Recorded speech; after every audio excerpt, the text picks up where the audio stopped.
আসসালামু আলাইকুম প্রিয় ভাই ও বোনেরা, আপনারা সবাই কেমন আছেন?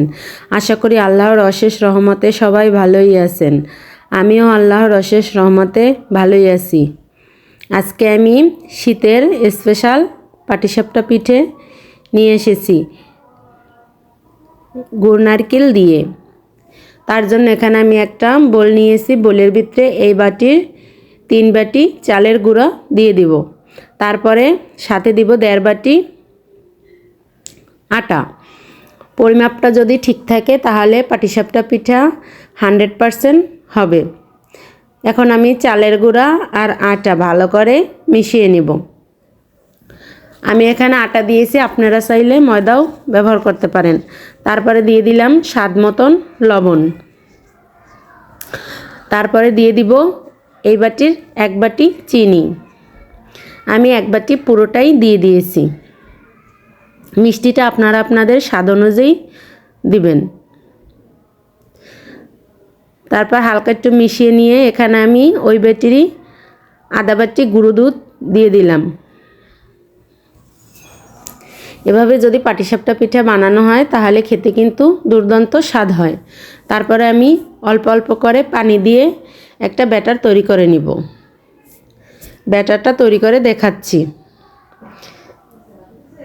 তারপর দেখুন অল্প অল্প পানি দিয়ে ব্যাটারটা আমার প্রায় তৈরি হয়ে গেছে। আমার আর একটু পানি লাগবে, আর একটু পানি দিয়ে নিলাম।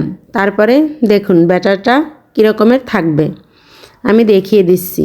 এটা দেখে বুঝে নিতে হবে। ব্যাটারটা যদি পারফেক্ট হয় তাহলে পিঠেটাও পারফেক্ট হবে। এখন ব্যাটারটা আমি ঢেকে রেখে পুর তৈরি করতে চলে যাব। আমি ব্যাটারটা ততক্ষণই রেস্টে রাখবো যতক্ষণ আমার পুর তৈরি করতে লাগবে। এখানে আমি ওই বাটিরই 1 বাটি গুড় নিয়েছি, খেজুরের গুড়। গুড়টা একটু পানি দিয়ে ফুটিয়ে নিয়েছি। তারপরে ওই বাটিরই 1 বাটি নারকেল নিয়েছি। তারপরে এখানে আমি দিয়ে দিলাম সুঘ্রাণের জন্য 4টে এলাচ দিয়ে কিছুক্ষণ জাল করে ওই বাটিরই 1 বাটির একটু কম সুজি নিয়েছি। আমি এখানে সুজির ব্যবহার করেছি। আপনারা চাইলে এখানে চালের গুঁড়ো ব্যবহার করতে পারেন, পোলার চালের গুঁড়ো, কিন্তু আমার কাছে সুজি দিয়েই অনেক মজা লাগে, তার জন্য আমি সুজির ব্যবহার করলাম। আর আপনারা সব কিছুই আপনাদের পরিমাণ মতো কম বেশি করে দিতে পারেন। তারপরে দিয়ে দিলাম স্বাদ মতন লবণ। তারপরে ওই বাটিরই আধা বাটি গুঁড়ো দুধ দিয়ে দিলাম।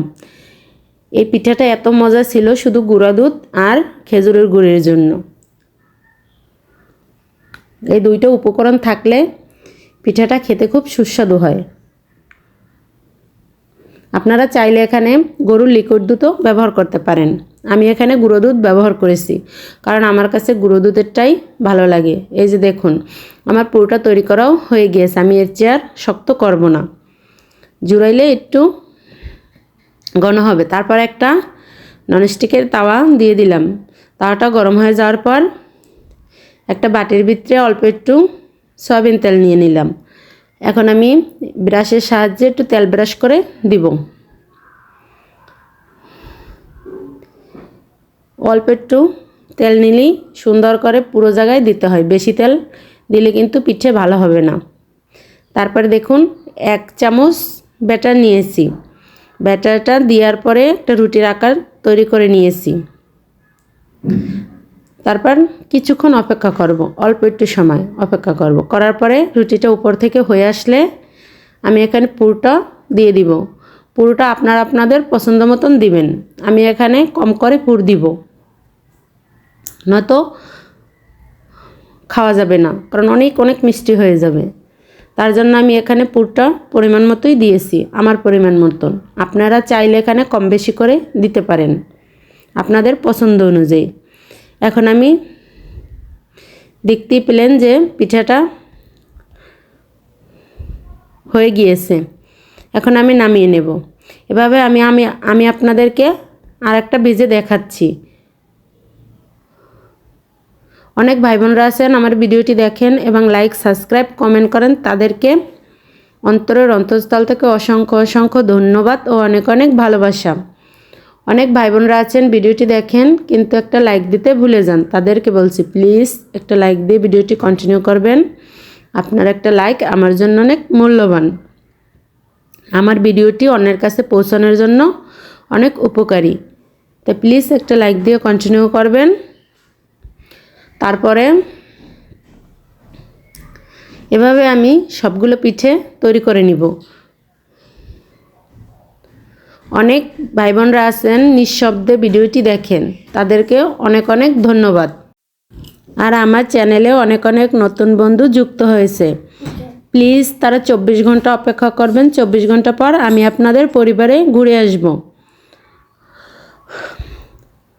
আর সব সময় যদি পাশে থাকেন, আমিও আপনাদের সব সময় পাশে থাকব।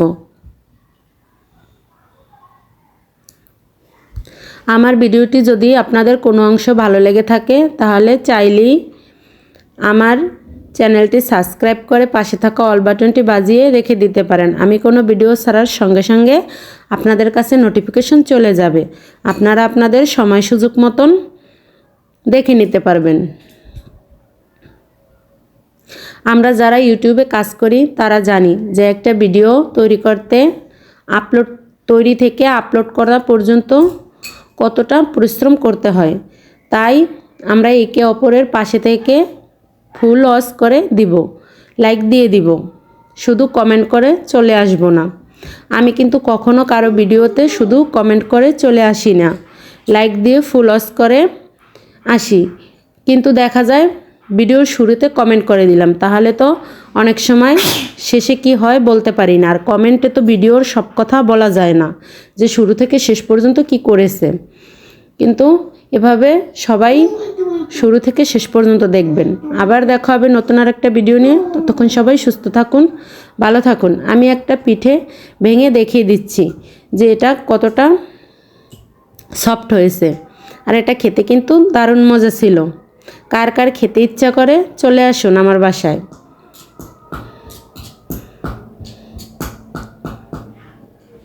সকলের জন্য দোয়া রেখে আল্লাহ হাফেজ। আসসালামু আলাইকুম ওয়া রাহমাতুল্লাহি ওয়া বারাকাতুহু।